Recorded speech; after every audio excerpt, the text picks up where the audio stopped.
be so much eager to ignite the fire themselves. That is, we say, the journey of the science, journey of civilization. Right? They will learn how to make or start fire ourselves. That is not easy.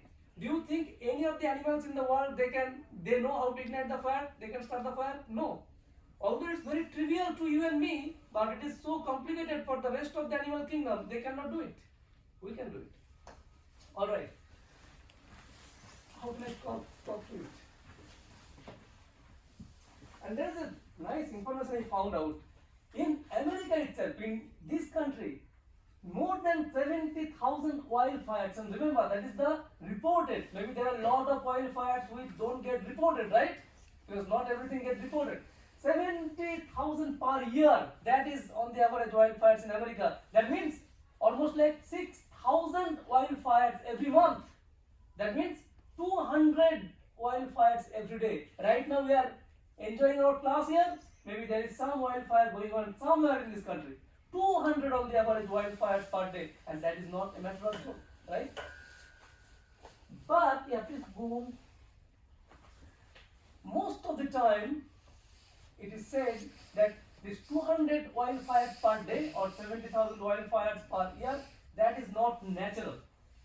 80% of these wildfires are actually man-made because of human activity. People who are smoking cigarettes or something like that, sometimes they casually throw it in the forest, in some region where some dry woods and those kind of stuff are there. They can easily catch fire, right?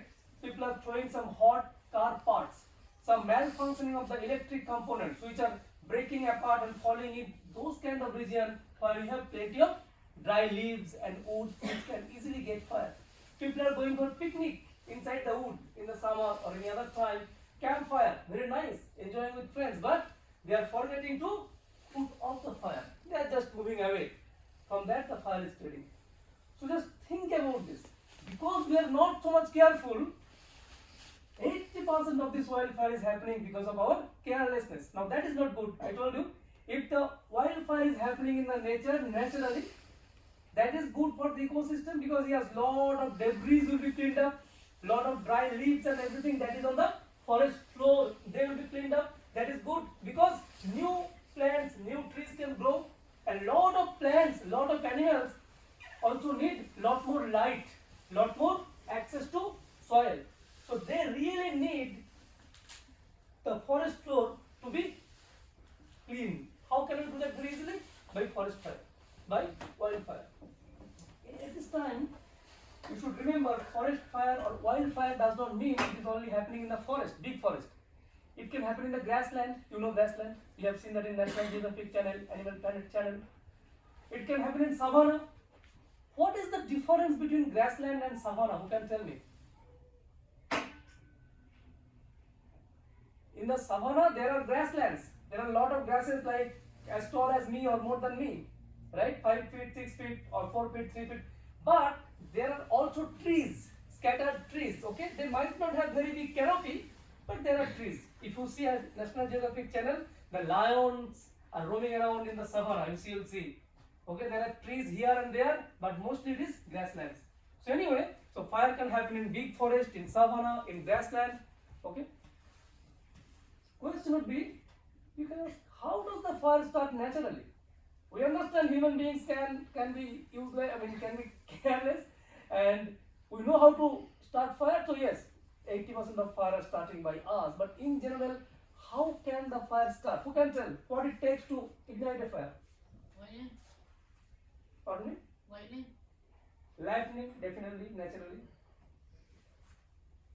But what it takes to make a fire?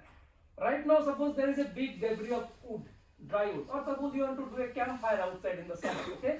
And I ask you, can you start the fire? What do you need? First of all, you need the fuel, right? Fuel means it can be dry wood, it can be kerosene, it can be petrol, it can be diesel, it can be any kind of material that is flammable. That we need. Otherwise, who will burn? Which will burn? Second thing is that we need the heat. Otherwise, how can you bring that material to the ignition point? Suppose you have a green wood and a dry wood. We all know if we take a lighter and put it near the green wood, it will take a long time to burn, right? But dry wood will easily catch fire. So that means the ignition point, the temperature required for this dry wood to catch fire is less than the temperature required by this green wood. I will ask you why, but that's a second question. So you know that all the material needs to be at a certain temperature before it catches fire, right? Second thing is that oxygen. If there is no oxygen, no fire. So most often this is called the fire triangle. For any material to catch fire, this is the condition that must be fulfilled. We need oxygen, we need heat, and we need of course the fuel, okay? If you can cut off any of the component, suppose there is a big fire right now in a forest, and by some means you can block the oxygen, don't allow the oxygen to reach that point. No, the fire will stop slowly. Because actually the material which is in the fuel, like carbon, hydrogen, you know those, right? Molecules, carbon, hydrogen, they are reacting with oxygen in the atmosphere and they are making carbon dioxide. Carbon plus oxygen is making carbon dioxide. Hydrogen that is in the wood, in the fuel, that is reacting with oxygen, making what? H2O, water molecules. In that process, they are generating heat and light. So if no oxygen is there, this process, this particular reaction will not happen. So no fire will happen. Okay? Can you please go to the next slide? Yeah. So what is fire? Who can tell what is fire? Can you see fire? Yes, you all can see fire. Blue flames, yellow and red flames. You can see the flames in the picture right now. That is not, that is fire, but that is not the light and heat that you are seeing, because you all know probably we cannot see heat or light, right? We only see the objects, the materials, the particles illuminated by heat or light, by visible light.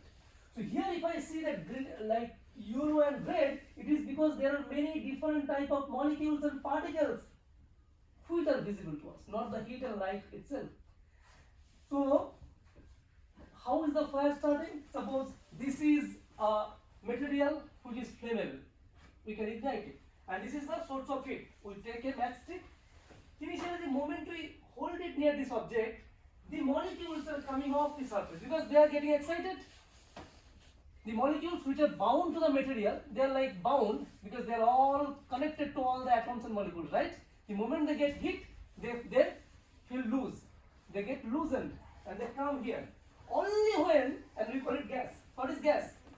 Gas is that substance where the molecules are far apart, right? Ice, but the water molecules are closely packed. Water molecules are little bit loose. And gas, water molecules are far apart. Am I correct? So that is called a gaseous state. So this is the material. By heat, the molecules are coming off. They are becoming gas. Only when they are becoming gas, they can react with the oxygen available in the atmosphere, and that reaction is creating carbon dioxide, H2O. If it is complete combustion, if it is complete burning, I will tell you what happens. But this is the combustion. It happens only when the material is gaseous, it is catching fire. So it has to come to that ignition level. In this context, remember, suppose we have a wood, okay, and we are giving heat. Immediately it doesn't get fire actually. With that heat, there are volatile hydrocarbons inside the wood. Volatile means something that can easily evaporate. So those volatile hydrocarbons are coming up slowly, and you see smoke. It still is not catching fire. You see smoke. That smoke is what? That smoke is those particles, those organic volatile compounds coming out of the wood because you are applying heat to it. Okay? Can I please go to the next slide? And then, what is this complete and incomplete combustion? And combustion is just a nice word. Combustion means burning. And it is a reaction, chemical reaction, right? Chemical reaction is happening between this material and oxygen, like carbon, hydrogen, and oxygen. This is complete combustion. Here, you have enough oxygen supply. You have the fuel. It can be kerosene, petrol, diesel, wood, any kind of hydrocarbon. And then, you have enough oxygen, so all those molecules like available carbon or hydrogen, they can completely react with oxygen. So there is nothing else being produced, only CO2 and H2O.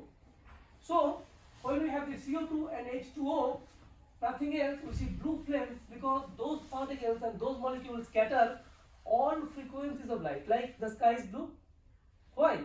Because when the sunlight is coming, it's actually a mixture of all different kinds of components, visual, like you know that, violet, blue, red, yellow, green, but from the molecules of the air, from the particles in the atmosphere, all the components, red, blue, green, everything scatters equally.